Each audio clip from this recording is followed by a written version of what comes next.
បាទសួស្តីបងប្អូនទាំងអស់គ្នាបាទខានចេញវីដេអូយូរហើយពាក់ព័ន្ធនឹងការ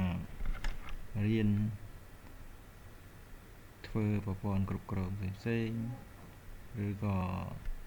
មិនថាអ្នកដែលចង់រៀនឬក៏អ្នកដែលចង់បានកម្មវិធីយកទៅគ្រប់គ្រងពាក់ព័ន្ធជាមួយនឹងកម្ចីកម្មវិធីអីផ្សេងៗអាចតាក់ទងមកខ្ញុំបានណាបាទបងប្អូនបាទចឹងហើយនេះដែរខ្ញុំចង់លោកយកកម្មវិធីមួយមកបង្ហាញបងប្អូនអរគ្នាបាទដែលពាក់ព័ន្ធនឹងកម្ចីហ្នឹងហើយអញ្ចឹងពាក់ព័ន្ធនឹងកម្មវិធីនេះដែរខ្ញុំលើកយកតាមកម្មវិធីរបស់ VBA ហ្នឹងហើយ Excel VBA អញ្ចឹងដោយមានការគ្រប់គ្រងស្រួលងាយអត់មានអីពិបាកទេបាទអញ្ចឹងនេះគឺជាតារាងដែលនៅក្នុង Excel បាទអញ្ចឹងវាជាប្រព័ន្ធគ្រប់គ្រងមួយដែលយើងមិនចាំបាច់មានការស្មុគស្មាញអីច្រើនទេបាទអញ្ចឹងគ្រាន់តែយើងមានកម្មវិធីនេះមួយយើងអាចគ្រប់គ្រងពាក់ព័ន្ធនឹងអតិថិជនត្រឹម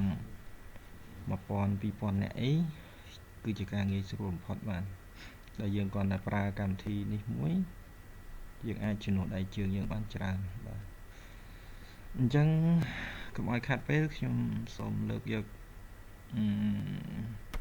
ពាក់ព័ន្ធនឹងកន្លែងពិសេសយកមកបង្ហាញបងប្អូនអរគ្នាបាទអញ្ចឹងនៅក្នុងនឹងដែរខ្ញុំបានធ្វើឲ្យស្រាប់ហើយបាទពាក់ព័ន្ធនឹងVBA បាទអញ្ចឹងបើចង់រៀនចង់ចេះអីផ្សេងអាចតាក់ទងមកបានណាខ្ញុំនឹងបង្រៀនពីការចាប់ផ្ដើមដំបូងមកតែម្ដងបាទអញ្ចឹងនៅក្នុង VBA នេះដែរវាមានអញ្ចឹងឯងហើយ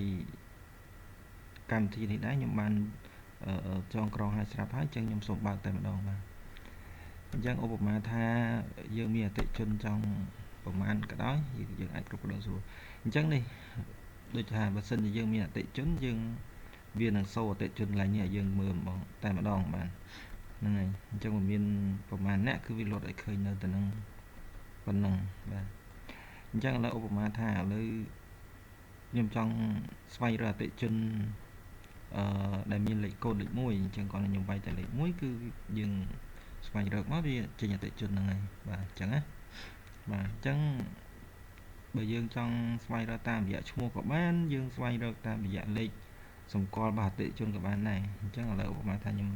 ស្វែងរកអតិថិជនលេខសម្គាល់លេខ10 110ណាបាទអញ្ចឹងយើងស្វែងរកមកបាទអញ្ចឹង